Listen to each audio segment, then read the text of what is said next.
Chez Bill, Bill est au téléphone avec son équipe de sécurité leur disant de l'alerter lorsque quelqu'un se présente. Pendant qu'il s'inquiète, Luna exprime sa gratitude pour tout ce qu'il a fait pour elle. Luna ne veut pas que Bill ait l'impression d'être enfermé dans sa propre maison et ne peut pas voir sa propre famille. Bill admet que s'il le découvrait, personne ne comprendrait pourquoi il l'a amenée chez lui. Elle dit qu'elle ne serait pas en vie sans lui pour la sauver en prison. C'est pourquoi elle a toujours voulu qu'il soit son père. Il semble qu'il commence à voir à quel point sa décision impulsive est compliquée. Luna dit qu'il faut un homme spécial pour voir son vrai moi. Il dit que ce qui lui est arrivé quand il était enfant avait tort et elle dit qu'elle se sent vue pour la première fois de sa vie. Elle convient que leur mère se souciait davantage d'eux-mêmes qu'elles ne l'ont fait pour leurs enfants. Il pense qu'il a peut-être vu sa mère à Poppy, avec ses voix sauvages. C'est pourquoi il essaie de l'aider. Luna aborde le mystère de son père, sachant que parler de son propre père est difficile. Toute sa vie, Luna n'a jamais pu obtenir un nom pour son père. Tout ce qu'elle a obtenu, ce sont des excuses et des mensonges. Bill dit que connaître son père n'est pas toujours une bonne chose. Son propre père a utilisé des gens et les a jetés. Et il n'a jamais voulu rien faire avec Bill. Il a fallu beaucoup de temps pour le projet de loi pour comprendre qui était son père. Et à ce moment-là, son père l'a manipulé pour travailler pour son entreprise. Luna dit qu'elle aurait donné quoi que ce soit pour connaître son père, du moins celle qu'elle a inventée dans sa tête. Ensuite, il s'est avéré être Tom Star. Bill dit que tout le monde semble refléter ses parents et comment ils ont été élevés. Luna regarde dans le miroir et ne sait pas qui elle voit.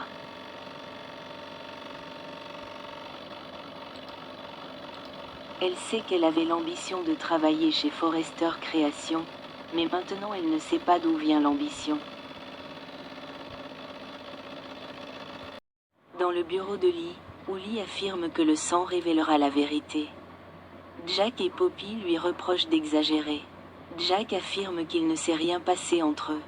Mais Lee affirme que le test de paternité prouvera tout. Poppy dit à sa sœur qu'elle est allée trop loin. Mais Lee affirme que ce sont elles qui ont exagéré en couchant ensemble.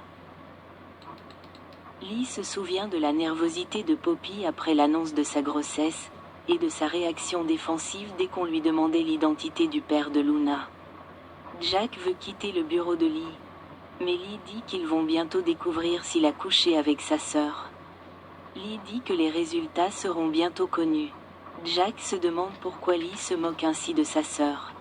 Lee explique à Poppy que Jack se met sur la défensive lorsqu'il est stressé, et elle ne serait pas surprise que Poppy ressente la même chose.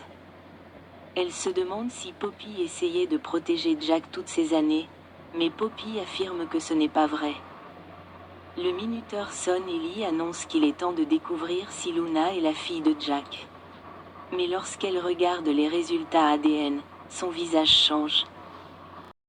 Chez Forrester, Hope et Carter marvellent que le parfumeur le plus célèbre de Paris s'est présenté et a créé un parfum de signature pour eux. C'est comme si c'était le destin. Carter appelle Daphné le nez le plus respecté de Paris et Hope note qu'elle a toute la réputation. Elle n'a jamais rencontré personne comme elle, et Carter est d'accord. Il a un regard éloigné mais rêveur dans ses yeux.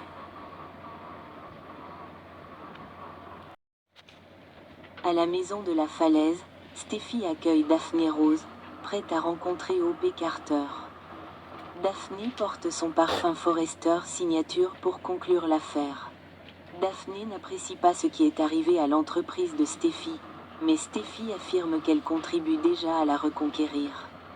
Steffi qualifie Hope de « poison » pour Carter.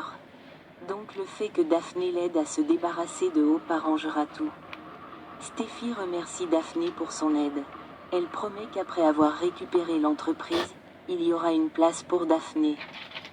Tout ce qu'elle sait, c'est qu'elle doit la récupérer, et se débarrasser de Hope et Carter est la première étape. Daphné sourit et assure à son amie qu'elle y parviendra. De retour, à Forrester, dans le bureau du PDG, Carter dit à Hope que des femmes comme Daphné ne sont pas facilement impressionnées.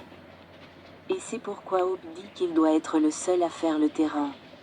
Elle suggère qu'il utilise son célèbre charme sur Daphné car cela a fonctionné sur l'espoir. Daphné arrive. Laissez la négociation commencer, dit-elle en se brisant dans la pièce. Hope commente le magnifique parfum. Carter est sans voix et espère que les commentaires sont presque en train de les mettre sous un sort. Hope les laisse à l'entreprise à portée de main, leur disant qu'elle a une bonne idée de la collaboration. Une fois qu'elle est partie, Daphné demande si Carter aime ça. Carter demande si Daphné fait référence à son parfum enivrant.